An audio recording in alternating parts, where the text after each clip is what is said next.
ತಾವರ್ಕರೆಯಲ್ಲಿ ಶಾಂತಮ್ಮ ಹಾಗೂ ಆಕೆಯ ಒಬ್ಬನೇ ಮಗ ಇಬ್ಬರು ಪುಟ್ಟ ಮನೆಯಲ್ಲಿ ವಾಸವಾಗಿದ್ದರು. ಆತ ಹೊರಗಡೆ ಎಲ್ಲೋ ಊರಿಗೆ ಹೋಗಿದ್ದ. ನಂತರ ಮನೆಗೆ ಬರಬೇಕಾದ್ರೆ ಒಂದು ಹುಡುಗಿನ ಅವನು ಕರ್ಕೊಂಡು ಬಂದಿದ್ದ. ಯಾರು ಈ ಹುಡುಗಿ ಅಂತ ತಾಯಿ ಅವನ್ನ ಕೇಳ್ತಾಳೆ. ಅಮ್ಮ, ಇವಳು ನಾನು ಹೈಸ್ಕೂಲಲ್ಲಿ ಒಟ್ಟಿಗೆ ಓದ್ತಿದ್ವಿ. ಆದರೆ ಬೆಳ್ತಾ ಬೆಳ್ತಾ ದೊಡ್ಡವರಾದ್ಮೇಲೆ ಇವಳು ಕಾಲೇಜ್ಗಂತ ಹೊರಗಡೆ ಬೇರೆ ಊರಿಗೆ ಹೋಗಿದ್ಲು. ಈಗ ನನಗೆ ವಾಪಸ್ ಸಿಕ್ಕಿದ್ದಾಳೆ. ಅವಳಿಗೆ ಪ್ರಪೋಸ್ ಮಾಡಿ ನಾನು ಇವಳನ್ನೇ ಮದುವೆ ಆಗಬೇಕು ಅಂತ ಕರ್ಕೊಂಡು ಬಂದಿದ್ದೀನಿ. ಅದಕ್ಕೆ ನಿನ್ನ ಆಶೀರ್ವಾದ ಬೇಕಮ್ಮ ಅಂತ ಅಮ್ಮನ ಹತ್ರ ಹೇಳ್ತಾನೆ. ಅಮ್ಮ ಆಶ್ಚರ್ಯ ಆಗ್ತಾಳೆ. ಇವನು ಕೆಲ್ಸಕ್ಕಂತ ಹೋಗಿದ್ದ, ಒಂದೇ ದಿನದಲ್ಲಿ ಒಂದು ಹುಡುಗಿನ ಮದುವೆ ಆಗ್ತೀನಿ ಅಂತ ಹಿಂಗೆ ಕರ್ಕೊಂಡು ಬಂದ. ಅದು ಹೇಗಾಗುತ್ತೋ, ನೀನು ನಿನ್ನೆ ತಾನೇ ಹೋಗಿದ್ದೆ, ಒಂದೇ ದಿನದಲ್ಲಿ ಅವಳನ್ನ ಕರ್ಕೊಂಡು ಬಂದು ದಿಢೀರ್ನೆ ಮದುವೆ ಅಂದರೆ ನಾನು ಏನು ಮಾಡಲಿ ಅಂತ ಅಮ್ಮ ಅಂತಾಳೆ. ಅದೇನೋ ಗೊತ್ತಿಲ್ಲ ಅಮ್ಮ, ನಾನು ಮದುವೆ ಅಂತ ಆದರೆ ಇವಳನ್ನೇ, ಇಲ್ಲಾಂದರೆ ನಾನು ಮದುವೆನೇ ಆಗೋದಿಲ್ಲ ಅಂತ ಖಡಾಖಂಡಿತವಾಗಿ ಅಮ್ಮನ ಹತ್ರ ಹೇಳ್ತಾನೆ. ಅಮ್ಮ ತುಂಬ ಚಿಂತೆಯಲ್ಲಿರ್ತಾಳೆ.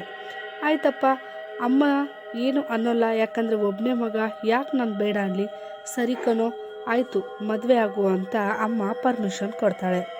ಆಯ್ತಂತ ದಿಢೀರ್ನೆ ಮದುವೆ ತಯಾರಿ ಎಲ್ಲ ಆಗುತ್ತೆ. ಆದರೆ ದಿಢೀರ್ನೆ ನಿಮ್ಮ ಸಂಬಂಧಿಕರನ್ನ ಕರೆಸಿ ಅಂದಾಗ ನನಗೆ ಯಾರೂ ಸಂಬಂಧಿಕರು ಇಲ್ಲ, ಇರೋದು ನನ್ನ ಅತ್ತೆ ಒಬ್ಬರೇ, ಅವ್ರನ್ನ ಕರೆಸ್ತೀನಿ ಅಂದಾಗ ಆಯಿತು ಕರೆಸ್ಬಿಡು ಅಂತಂದ್ರೆ ಮಾರನೇ ದಿವಸನೇ ಅವ್ರ ಅತ್ತೆ ಕೂಡ ಅಲ್ಲಿ ಪ್ರತ್ಯಕ್ಷವಾಗಿಬಿಡ್ತಾರೆ. ಏನಪ್ಪ ಇದು ದಿಢೀರ್ನೆ ಎಲ್ಲ ನಡೀತಾ ಇದೆಯಲ್ಲ ಅಂತ ಆ ತಾಯಿ ಶಾಂತಮ್ಮ ತುಂಬಾ ಕನ್ಫ್ಯೂಸ್ ಆಗ್ತಾಳೆ. ಆದರೆ ಏನು ಮಾಡೋದು, ಮಗನ ಮುಂದೆ ಅವಳ ಆಟ ಏನೂ ನಡೀತಾ ಇರಲ್ಲ. ಅವಳು ಹೇಗೆ ಹೇಳ್ತಾಳೋ ಹಾಗೂ ಅವಳ ಮಗ ಹೇಗೆ ಹೇಳ್ತಾನೋ ಅದೇ ಥರನಾಗಿ ಎಲ್ಲ ನಡೀತಾ ಇರುತ್ತೆ. ದಿಢೀರ್ನೇನೋ ಮದುವೆ ಆಯಿತು. ಆದರೆ ಮದುವೆ ಆದ ತಕ್ಷಣ ಅವಳು ವರದಕ್ಷಿಣೆಯಾಗಿ ಒಂದು ಸೋಫಾನ ತೆಗೆದುಕೊಂಡು ಬರ್ತಾಳೆ. ಏನಿದು ಸೋಫಾ, ಇದು ವರದಕ್ಷಿಣೆನಾ ಅಂತ ಕೇಳ್ತಾಳೆ ಶಾಂತಮ್ಮ. ಹೌದಮ್ಮ, ಇದು ಆ ಥರ ಏನಿಲ್ಲ, ಇದು ಸೋಫಾದ ಮೇಲೆ ನನ್ನ ತಂದೆ ತಾಯಿ ಇಬ್ಬರ ಪ್ರಾಣ ಹೋಗಿದೆ, ಅದಕ್ಕೆ ಈ ಸೋಫಾ ಅಂದರೆ ನನಗೆ ತುಂಬಾ ಇಷ್ಟ, ಅದಕ್ಕೋಸ್ಕರ ನಾನು ಇದನ್ನು ತೊಗೊಂಡು ಬಂದಿದ್ದೀನಿ, ಇದು ತುಂಬ ಹಳೇದಿದೆ ಸೋಫಾ ಅಂತ ಹೇಳ್ತಾನೆ. ಹೌದಾ, ಈ ವಿಷಯ ನನಗೆ ಹೇಳೇ ಇಲ್ಲ ನೀನು ಅಂತ ಗಾಬರಿ ಆಗ್ತಾಳೆ. ಇದ್ರೆ ಇರಲಿ, ಈ ಸೋಫಾನ ನಮ್ಮನೆಗೆ ಯಾಕೆ ತೊಗೊಂಬರ್ಬೇಕು ಅಂತ ಸ್ವಲ್ಪ ಶಾಂತಮ್ಮ ರೇಗಾಡ್ತಾಳೆ. ಯಾಕಮ್ಮ ಹೀಗಂತೀರಾ, ನನ್ನ ತಾಯಿ ತಂದೆಯ ಒಂದು ಕೊನೆಯ ಗುರುತಿದು ಅಂತ ಹೇಳ್ತಾ ಇದ್ದೀನಲ್ವಾ ಅಂತಾಳೆ.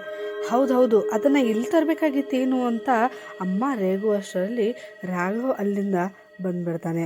ಏನಾಯ್ತಮ್ಮ, ಇಬ್ಬರು ತುಂಬಾ ಮಾತಾಡ್ತಾ ಇದ್ದೀರಾ, ಏನಾಯಿತು ಅಂತ ಕೇಳ್ತಾನೆ. ಏನಿಲ್ಲಪ್ಪ, ಈ ಸೋಫಾ ತಂದಿರೋದನ್ನು ಕೇಳ್ತಾ ಇದ್ದೀನಿ. ಹೌದು, ಅದರ ವಿಷಯ ನನಗೆ ಗೊತ್ತಾಯಿದೆ, ಅವಳ ಕೊನೆ ಆಸೆ ಅದು, ಇರಲಿ ಬಿಡಮ್ಮ, ಅವಳ ತಂದೆ ತಾಯಿಯರ ಕೊನೆ ಅದು ಗಿಫ್ಟ್ ಅಂತಲೇ ಅಂದ್ಕೊಂಡು ಬಿಡೋಣ ಅಂತಾನೆ. ಆಯ್ತು ಬಿಡಪ್ಪ, ನಿಮ್ಮಿಬ್ಬರ ಮುಂದೆ ನನ್ನೇನು ಮಾತನಾಡಿಯಲ್ಲ ಅಂತ ತನ್ನ ರೂಮಿಗೆ ತನ್ನ ಪಾಡಿಗೆ ಹೋಗ್ತಾಳೆ. ಆದ್ರೂ ಗಾಬರಿಯಲ್ಲಿ ಏನೋ ತುಂಬ ವಿಚಿತ್ರವಾಗಿದೆಯಪ್ಪ, ಅವಳು ದಿಢೀರ್ನೆ ಬಂದಳು, ಮದುವೆ ಆಯಿತು, ಈಗ ಒಂದು ವರದಕ್ಷಿಣೆಯಾಗಿ ಒಂದು ಸೋಫಾ ತರೋದಾ, ನನಗೇನೋ ತಿಳಿತಾ ಇಲ್ಲ, ನನಗೆ ಯಾಕೋ ವಿಚಿತ್ರ ಅನ್ನಿಸ್ತಾ ಇದೆ ಅಂತ ಮಲ್ಕೊಂಡ್ಬಿಡ್ತಾಳೆ. ಇತ್ತ ರಾಘ ಮತ್ತು ತನ್ನ ಹೆಂಡತಿ ಇಬ್ಬರು ಬಂದು, ಅಮ್ಮ ನಾವಿಬ್ಬರು ತುಂಬ ದಿವಸ ಆಯಿತು ಎಲ್ಲಿ ಹೊರಗಡೆ ಹೋಗಿಲ್ಲ, ಅದಕ್ಕಾಗಿ ಹೀಗೆ ಹೋಗಿ ಒಂದು ಮೂವಿನೋ ತಿರ್ಗಾಡ್ಕೊಂಡು ಬರ್ತೀವಿ ಅಂತ ರಾಘವ್ ಹೇಳ್ತಾನೆ. ಆಯ್ತಪ್ಪ, ನೀವು ತಿರ್ಗಾಡ್ಕೊಂಡು ಬನ್ನಿ, ನನ್ನ ಪಾಡಿಗೆ ನಾನು ಮನೆಯಲ್ಲಿ ಇರ್ತೀನಿ ಅಂತ ಮಲ್ಕೊಳಕ್ಕೆ ಹೋಗ್ತಾಳೆ. ರಾಘವ್ ಹಾಗೂ ತನ್ನ ಹೆಂಡತಿ ಇಬ್ಬರು ಮನೆ ಹೊರಗಡೆ ಹೋಗ್ತಾರೆ. ಇತ್ತಮ್ಮ ಮನೇಲಿ ಒಬ್ಬೇ ಕುತ್ಕೊಂಡು ಏನೋ ವಿಚಿತ್ರವಾಗಿದೆ, ಯಾಕೋ ನನಗೆ ಯಾವುದು ಸರಿ ಹೊಂತಿಲ್ಲ ಅಂತ ಮಲ್ಕೋತಾಳೆ. ಸ್ವಲ್ಪ ಹೊತ್ತಿಗೆ TV ಸೌಂಡ್ ಬರಲು ಆರಂಭಿಸ್ತೆ. ಏನಿದು, ಹೊರಗಡೆ ಏನೋ ಸೌಂಡ್ ಕಾಣ್ತಾ ಇದೆ, ಕೇಳ್ತಾ ಇದೆಯಲ್ಲ ಅಂತ ಅವಳು ಎದ್ದು ಹೋಗಿ ನೋಡಿದರೆ TV ಹಾಲಲ್ಲಿ ಆನ್ ಆಗಿರುತ್ತೆ. ಹಾಗೂ ಆ ಸೋಫಾದ ಮೇಲೆ 2 ಭೂತಗಳು ಕೂತ್ಕೊಂಡು TV ನೋಡ್ತಾ ಇರುತ್ತೆ. ಅದನ್ನು ನೋಡಿ ಗಾಬರಿಯಾಗಿ ಅವಳು, ಏನಿದು, ಯಾರು ನೀವು, ಈ ಭೂತಗಳ ಅಂತ ಅವಳು ಕಿರ್ಚಲು ಆರಂಭಿಸ್ತಾಳೆ.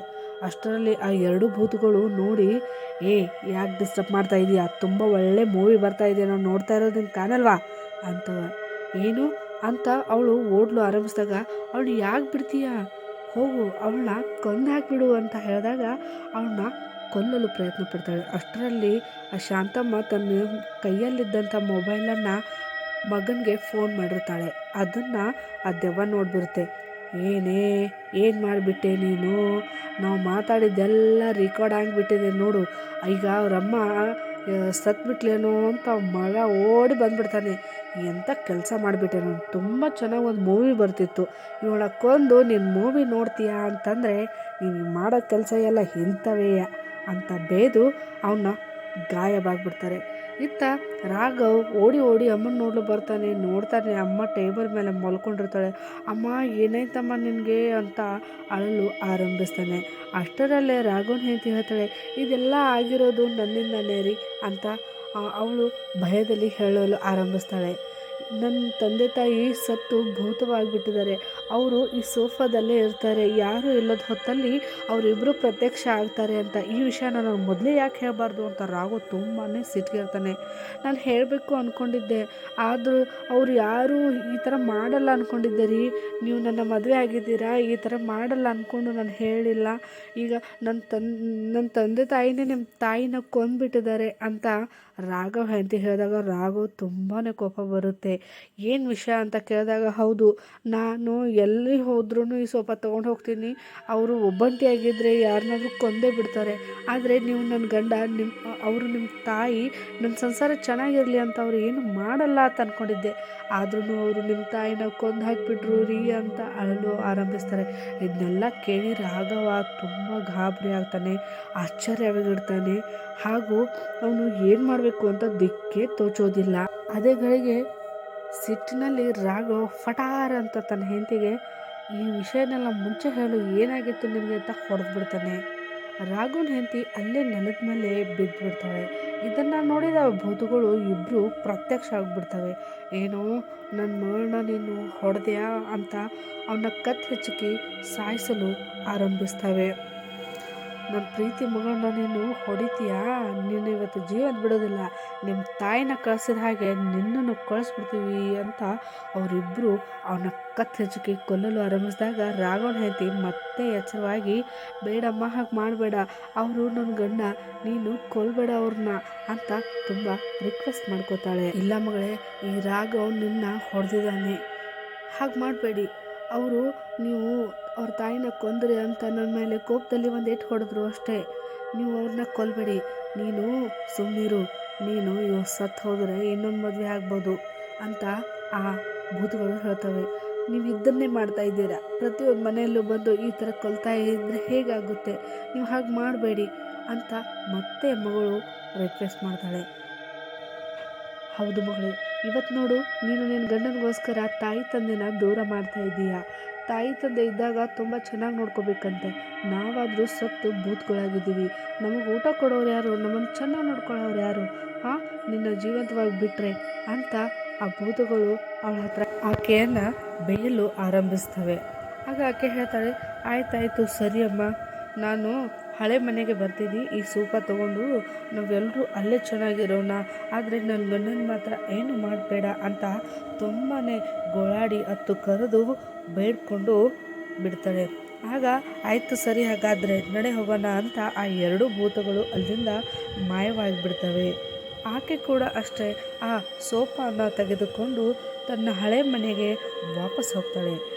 ರಾಘವ್ ಅವರ ಅತ್ತಿಗೆಗೆ ಫೋನ್ ಮಾಡಿ ನಡೆದಿರೋ ವಿಷಯಗಳನ್ನೆಲ್ಲ ಹೇಳ್ತಾನೆ. ಆವಾಗ ಅತ್ತಿಗೆ ಹೇಳ್ತಾರೆ, ಹೌದು ಇದು ನಿಜಾನೇ, ಅವಳು ಚಿಕ್ಕವಳಿದ್ದಾಗ ತಂದೆ ತಾಯಿನ ಕಳೆದುಕೊಂಡಿದ್ಲು. ಆದರೆ ಅವಳನ್ನ ಸಾಕಿ ಬೆಳೆಸಿದ ಮನೆಯಲ್ಲಿ ಆ ಸೋಫಾದಲ್ಲಿ ಒಂದು ಯಾವುದೋ ಕೆಟ್ಟ ಶಕ್ತಿ ವಾಸವಾಗಿತ್ತಪ್ಪ. ಆ ಶಕ್ತಿನೇ ಅವಳನ್ನ ಮ್ಯಾನಿಪ್ಯುಲೇಟ್ ಮಾಡಿ ತನ್ನ ಹಿಡಿತದಲ್ಲಿ ಇಟ್ಕೊಂಡಿದ್ದೆ. ಯಾಕಂತಂದರೆ ಅವಳು ಪ್ರತಿ ಸಲನೂ ಹೊಸ ಹೊಸ ಮನೆಗೆ ಹೋದಾಗ ಹೊಸ ಹೊಸ ತಿಂಡಿ ತಿನಿಸುಗಳನ್ನ ತಿನ್ನೋದಕ್ಕೆ ಆ ಭೂತಗಳಿಗೆ ಬೇಕಲ್ವಾ, ಅದಕ್ಕೋಸ್ಕರ ಅಂತ ಹೇಳ್ತಾಳೆ. ನಡೆದಿರುವಂಥ ಘಟನೆಗಳನ್ನ ಅತ್ತಿಗೆ ಎಲ್ಲ ರಾಘವನ್ಗೆ ಹೇಳಿದಾಗ ರಾಘವನ್ಗೆ ಎಲ್ಲ ವಿಷಯ ಗೊತ್ತಾಗುತ್ತೆ. ಈಗ ನಾನು ಏನು ಮಾಡಬೇಕು ಅಂತ. ಹಾಗಾದರೆ ನೋಡಪ್ಪ, ನೀನೇ ಅವಳನ್ನ ಕಾಪಾಡಬೇಕು ಅಂತ ಹೇಳ್ತಾಳೆ ಅತ್ತಿಗೆ. ರಾಘವ್ ಇಷ್ಟೆಲ್ಲ ಮಾತನಾಡಿ ಅವನು ಫೋನ್ ಕಟ್ ಮಾಡಿ ಮುಂದೆ ಏನು ಮಾಡಬೇಕು ಅಂತ ಯೋಚನೆ ಮಾಡಿ ಒಂದು ಕಟ್ಟಿಗೆಯನ್ನು ತಗೊಂಡು ಅವರ ಹೆಂಡತಿ ಮನೆಗೆ ಹೋಗ್ತಾನೆ. ಅಲ್ಲಿ ಹೋಗಿ ಆ ಸೋಫಾವನ್ನು ಆ ಕಟ್ಟಿಗೆಯಿಂದ ಒಡೆದು ಹಾಕಿಬಿಡ್ತಾನೆ. ಒಡೆದು ಹಾಕಿದ ತಕ್ಷಣ ಭೂತಗಳು ಹೊರಗಡೆ ಬಂದು ಬೆಂಕಿ ಹತ್ಕೊಂಡು ಬಿಡ್ತೀವಿ. ಅಯ್ಯೋ ಅಯ್ಯೋ, ನಿಮ್ಗೆ ಸುಟ್ಟಾಕ್ಬಿಟ್ಟೆ ಅಂದಾಗ ಅಲ್ಲಿ ಹೆಂಡತಿ ಬಂದು, ಏನು ಮಾಡಿದ್ರಿ ನೀವು, ಸೋಫಾನ ಒಡೆದು ಹಾಕಿದ್ರಾ, ನನ್ನ ತಂದೆ ತಾಯಿ ಇರುವಂಥ ಸೋಫಾನ ಯಾಕೆ ಒಡೆದು ಹಾಕಿದ್ರಿ ಅಂತ ಮುರ್ಚಿ ಹೋಗ್ಬಿಡ್ತಾಳೆ. ಯಾಕಂದರೆ ಅವಳನ್ನು ಕೂಡ ಮ್ಯಾನಿಪ್ಯುಲೇಟ್ ಮಾಡಿ ಹಿಡಿತದಲ್ಲಿ ಇಟ್ಕೊಂಡಿದ್ರು. ಆವಾಗ ಅವಳಿಗೂ ಎಲ್ಲ ಮ್ಯಾನಿಪ್ಯುಲೇಟೆಲ್ಲ ಹೋಗ್ಬಿಡುತ್ತೆ. ಹಾಗೆ ರಾಘವನ್ ಹೆಂಡತಿಯನ್ನು ಮನೆ ಕರೆದುಕೊಂಡು ಆಗಿದ್ದೆಲ್ಲ ಆಗೋಯ್ತು.